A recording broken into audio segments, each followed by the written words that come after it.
فوت ہونے تک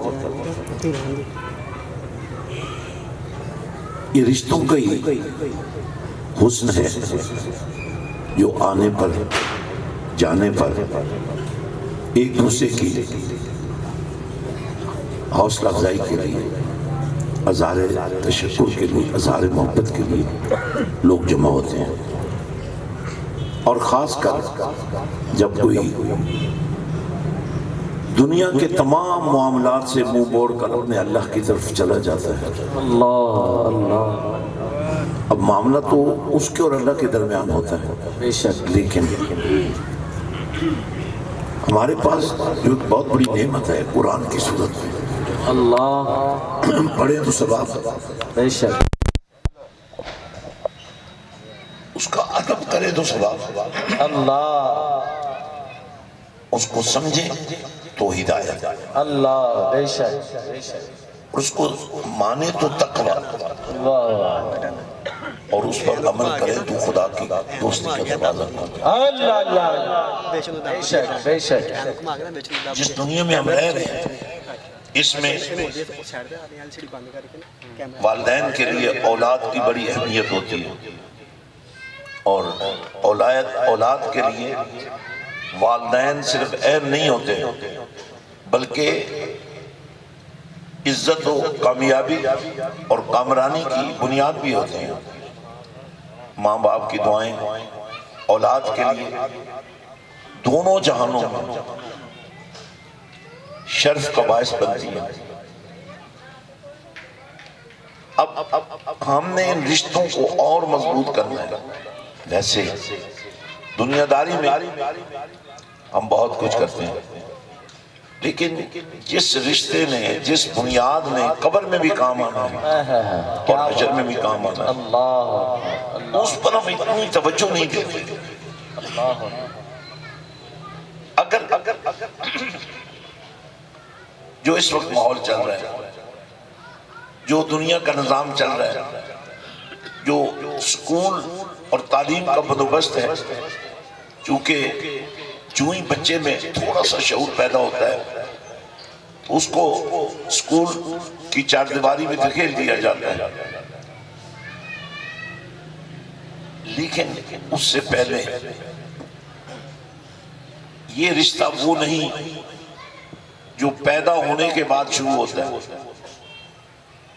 جب ماں کے پیٹ میں ایک بچے کا وجود بننا شروع ہوتا ہے، اس وقت اگر ماں کا وجود قرآن کے نور میں رچا بسا ہو. اللہ اللہ اللہ. کیا بات ہے، کیا بات ہے. واہ واہ واہ واہ. قرآن ایک ایسا علم ہے اللہ. جو دنیا کے تمام علوم کا تاجدار ہے. اللہ. بے جہاں شک. جا کر سارے علوم ختم ہو جاتے ہیں وہاں سے قرآن کا علم شروع ہوتا ہے. اللہ. ایک خبر آپ کی ہے، ایک میری ہے. ہماری خبر کی اتنی اہمیت نہیں ہے، ہو سکتا ہے بالکل صحیح خبر بھی ہو، لیکن وقت کسی کو فیصلہ نہیں کرنے دیتا. وقت کے فیصلے مختلف ہوتے ہیں. آج کی بات کل آنے والی کل میں غلط ثابت ہو سکتی ہے. آپ کتنے ہی صحیح ہوں لیکن آپ کی بات کو غلط ثابت کر دیا جائے گا دلائل کے ساتھ. مگر قرآن ازل سے، اللہ. بے شک بے شک. میری اس گفتگو کے اس حصے کو آپ نے سمجھنے کی کوشش کرنی ہے. قرآن بنایا نہیں گیا، حالات کے مطابق اتارا نہیں گیا، بلکہ قرآن کے مطابق حال بنائے گئے. یہ بات سمجھ نہیں آپ نے؟ یہ خالق کا کلام ہے. ہمیں اپنے خالق و مالک کی شان کو سمجھنا پڑے گا. لوگ تو بہت چھوٹی باتوں پر اللہ اور اس کے رسول کے درمیان بھی فرق ڈال دیتے ہیں. یہ رسول نے کیا، یہ نہیں کرنا چاہیے تھا، یہ تو اللہ نے کرنا تھا. ارے بھائی، اللہ کی شان کو تم نے سمجھا ہی نہیں ہے. اب جب کوئی نہیں تھا اللہ. بے شک تو یہ اللہ کا کلام تھا. بے شک. اللہ نے اس کلام کا کیا اہتمام کیا وہ سنیے. بل هو قرآن مجید اللہ فی لوح محفوظ۔ اللہ یہ وہ کلام ہے کیا بات ہے، جسے پروردگار نے لوح میں، تختی میں، ایک خاص مقام پر ایک خاص کیفیت کے ساتھ محفوظ کر دیا تھا، جہاں کسی کی نظر نہیں جا سکتی تھی، اللہ جہاں کسی کا وجدان نہیں جا سکتا تھا، جہاں کسی کا فہم نہیں جا سکتا تھا۔ اور جب سارے نبی آ گئے، قرآن تھا، آیا نہیں، کہاں آتا؟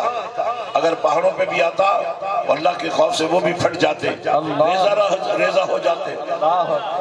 اس لیے نبی آتے رہے، قرآن نہیں آیا، اور جب میرا اور تیرا نبی آ گیا، اللہ اللہ اللہ، واہ واہ، بعض اوقات کچھ اجتماعات، کچھ محافل اس لائق ہوتی ہیں کہ آپ اس میں بیٹھ کر اپنی قسمت سنوار لیا کریں۔ اللہ، واہ واہ واہ واہ مرشد واہ۔ بندہ فوت ہو جاتا ہے، اس کو قبرستان میں دفن کر دیا جاتا ہے، لیکن دفن کرنے سے پہلے بھی اجتماع کیا جاتا ہے، ہزاروں لوگ جمع ہوتے ہیں، صفیں بنتی ہیں، تکبیریں پڑھی جاتی ہیں، ثنا پڑھی جاتی ہے، اللہ درود مصطفیٰ پڑھا جاتا ہے، اور مغفرت کی دعا کی جاتی ہے۔ یہ جو تکبیریں چل رہی ہیں، یہ جو ثنا چل رہی ہے، یہ اس بات کی علامت ہے وہ مر گیا، تم نہیں مرے ہوئے۔ اللہ، اس قسم کی محافل میں بھی موت کا ماحول نہیں ہونا چاہیے، بلکہ راحت کا ماحول ہونا چاہیے، اللہ زندگی کے آثار ہونے چاہیے۔ اور خاص کر چونکہ بات ہم بخشش کی کر رہے ہیں، صاحب مرد کو بخشش چاہیے، تو جتنا زیادہ آپ اللہ کا نام لیں گے، اللہ کا نام دلوں کا بوجھ بھی اتارتا ہے، سوچوں کی گندگی بھی پاک کرتا ہے، اللہ کا ذکر گناہوں کی شائی کو بھی دھوتا ہے، بے شک، اور اللہ کا ذکر بندے کو اللہ سے بھی ملاتا ہے۔ اللہ، واہ واہ واہ واہ، میری گفتگو کا بہت سارا مختصر حصہ میں ابھی آپ کے سامنے رکھوں گا، چونکہ آلریڈی ہم کافی لیٹ ہو چکے ہیں۔ آپ کو پتہ ہے رات شب برات تھی، الحمدللہ دربار باہو پر مسجد حسین میں شب برات کا اجتماع اپنی مثال آپ ہوتا ہے۔ اب ساری رات جاگنے کے بعد اور پھر ظاہر ہے ہمارے پاس مہمان بھی ہوتے ہیں، ان مہمانوں کو صبح کے بعد انٹرٹین کرنا پڑتا ہے، تو ظاہر ہے یہ بھی ہمارے لیے بہت ضروری تھا کہ یہاں ہم پہنچتے۔ الحمدللہ ہر رشتہ کچھ بنیادیں رکھتا ہے۔ میں بس آخری بات آپ سے کرنا چاہتا ہوں، اور اس کے بعد ہم دعا کے لیے ہاتھ اٹھائیں گے۔ میں یہ عرض کر رہا تھا کہ اب اس پروردگار نے ہی ایسا اہتمام کیا ہے، میرا نام لیتے رہو، گندگی تمہاری دھلتی رہے، میری بات کرتے رہو، میں تمہاری بات بناتا رہوں، تم میری محبت کو اپنے منہ سے ظاہر کرتے رہو۔ اللہ، دیکھیں ایک بڑی اہم بات ہے، اقرار باللسان و تصدیق بالقلب، یہ بڑی محبت ہے آپ سب کی۔ اب یہ جو نذرانہ پیش کر رہے ہیں، امیجیٹلی یہ میں یتیموں پر لگا دوں گا، کیا بات ہے، آپ نظر انداز کر دیتے ہیں، آپ اپنی گلی میں رہنے والے یتیم کو بھی نظر انداز کر دیتے ہیں، حالانکہ اصول کیا تھا، نبی نے تعلیم کیا دی تھی۔ ایک یتیم بچے کی داستان احادیث کا حسن ہے، جو عید کے دن اداس کھڑا تھا، نبی پاس سے گزرے تھے، یہ کیسے ممکن ہے نبی کسی کو اداس دیکھے اور اس کی رحمت جوش میں نہ آئے۔ اللہ، آپ جتنے بیٹھے ہیں تھوڑی دیر کے لیے اپنے آپ کو سپیشل سمجھنے کی بجائے اللہ کے بندے سمجھ لیں، اٹھا کے اللہ کا نام لیں، تاکہ آپ کو پتہ چلے کسی قبرستان میں نہیں بیٹھے ہو، اللہ کے ذکر میں بیٹھے ہو۔ بخشش کی بات کرنے والے ہم، بخشش، بندے کی بخشش وہ اتنی آسان بات نہیں ہے۔ اعمال تو اپنے ہی کام آتے ہیں، لیکن اگر کوئی اللہ والا مل جائے، اللہ والوں کے ساتھ مل جائے تو بخشش کا حسن بڑھ جاتا ہے، بخشش کی کیفیت بدل جاتی ہے۔ حضرات میں یہ عرض کر رہا تھا، اس پاک پروردگار نے اپنے ذکر کو بنیاد قرار دیا ہے، اور اس کے لیے حکم کیا ہے؟ اقرار باللسان، یہ جو زبان تمہاری بند ہے نا، اللہ نبی پاک نے فرمایا اس کو کھولو، زبان سے اظہار کرو تاکہ لوگوں کو پتہ چلے کہ مسلمان کون ہے۔ اللہ بے شک اقرار باللسان وتصدیق بالقلب، تمہارے دل میں کیا وہ تمہاری زبان پہ ہونا چاہیے۔ یہی ایمان کی اعلیٰ ترین شکل ہے۔ بے شک ایمان کا اعلیٰ ترین معیار یہ ہے کہ جو آپ کے دل میں وہ آپ کی زبان پر بھی ہونا چاہیے۔ اللہ اور ہم تو یا رسول اللہ کہنے والے لوگ ہیں، اللہ ہم تو یا رسول اللہ کہنے والے لوگ ہیں، ہم تو نبی کو حیات ماننے والے لوگ ہیں، ہم تو نبی کی رحمت للعالمین کو موت اور زندگی کے درمیان تقسیم نہیں کر سکتے، ہم تو نبی کی رحمت کو ہر جگہ متوجہ دیکھتے ہیں۔ اللہ بے شک بے شک کیونکہ عالمین کا مطلب کیا ہے؟ ایک ذرہ بھی ایک عالم ہے نا، بے شک ایک ذرے کے اندر پروٹون بھی ہوتا ہے، الیکٹرون بھی ہوتا ہے، نیوٹرون بھی ہوتا ہے، اگرچہ تمہاری نظر نہیں دیکھ سکتی لیکن بنانے والا چونکہ اللہ ہے، اس کا انتظام ہے، اس نے انتظام پر قربان جایا جائے۔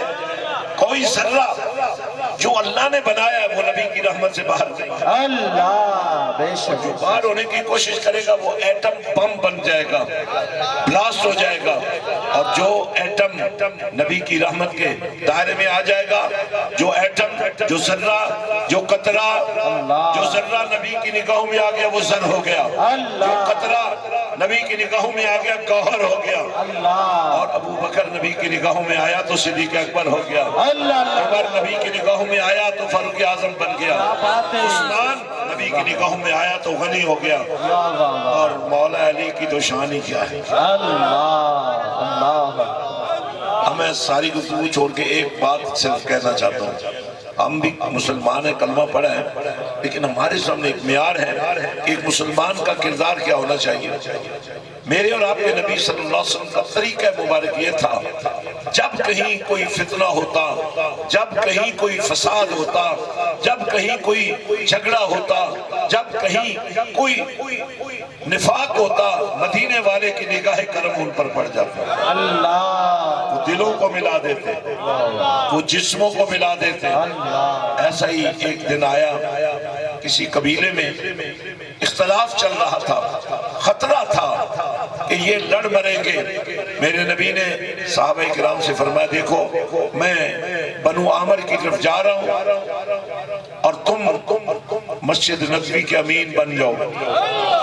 اسی دوران حضور پاک وہاں تشریف فرما تھے، اور اسی دوران نماز کا وقت ہو گیا، آواز نہیں آئی مجھے، ہاتھ اٹھا کے اللہ کا نام لیں اور دنیا کو پیغام دے، یہ ہاتھ جھوٹ کے لیے نہیں اٹھ سکتے، یہ اس سچے خدا کے لیے اٹھیں گے۔ اللہ بے شک بہت نعرے لگا لیے آپ نے جھوٹوں کے لیے، اب جب بھی کوئی لگاؤ گے تو اللہ کے لیے لگا دیں۔ حضور تشریف لے گئے اور ادھر نماز کا وقت ہو گیا، آواز آتی رہے، نماز کا وقت ہو گیا، بلال نے آذان دی، اقامت ہوئی، مصلی پر صدیق اکبر کھڑے ہو گئے، ایسے ہی نہیں کھڑے ہو گئے، سب کو پتا تھا واہ واہ کیا بات کہ اب کس نے کھڑا ہونا ہے۔ صدیق اکبر مصلی امامت پہ کھڑے ہو گئے، نماز شروع ہو گئی۔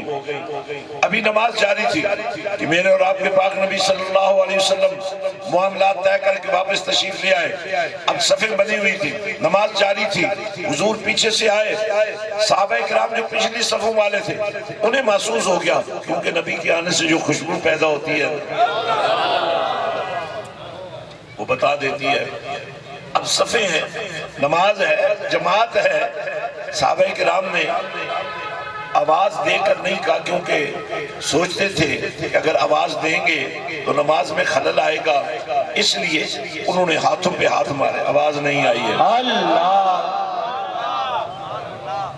بڑا تحفہ دے رہا ہوں تمہیں، زندگی بھر کام آئے گا۔ اور جب کبھی تمہیں کوئی گمراہ کرنے لگے نا، جب کبھی تمہیں پوچھے کوئی میلاد کیا ہوتا ہے تو تم بتانا میلاد یہ ہوتا ہے۔ کیا بات ہے، جب کوئی تم سے پوچھے یا رسول اللہ کا مطلب کیا تو تم بتانا یہ مطلب۔ واہ واہ واہ واہ صحیح واہ۔ آج نہیں، تمہارے آباء و اجداد جب سے اسلام کا نور آپ کے خاندانوں میں آیا اس دن سے لے کر آپ عاشق رسول ہیں. آج فتنوں کے دور میں تم نے اپنی آنے والی نسل کو عشق رسول کا سودا دینا ہے. انشاءاللہ. پڑھے لکھے لوگ بھی بیٹھے ہیں, میں آپ کو متوجہ کر رہا ہوں, سن لو, سرکار آ گئے. مزہ نہیں آ رہا یار. اللہ. میں تو چاہتا ہوں ان کی بھی بخشش ہو جائے, میری اور آپ کی بھی بخشش ہو جائے. اللہ. بولتے رہو, کوئی لمحہ ایسا آ سکتا ہے. اللہ. بے شک بے شک. حضور تشریف لے آئے. پچھلی صف والوں نے جو کم سے کم کیا وہ یہ تھا, یوں ہاتھ پہ ہاتھ مارا. اللہ. یوں بولے نہیں, نبی نے بھی نہیں کہا میں آ گیا. ہائے ہائے ہائے, کیا کہنا. یہ بڑے اہم پوائنٹس ہیں, ایک ہی بات میں سب کچھ آ جائے گا. اللہ. حضور نے بھی اعلان نہیں کیا, کوئی ہٹو بچو, صحابہ تو تھے نا, جو ساتھ تھے وہ بھی کہہ سکتے تھے کہ حضور آ گئے ہیں.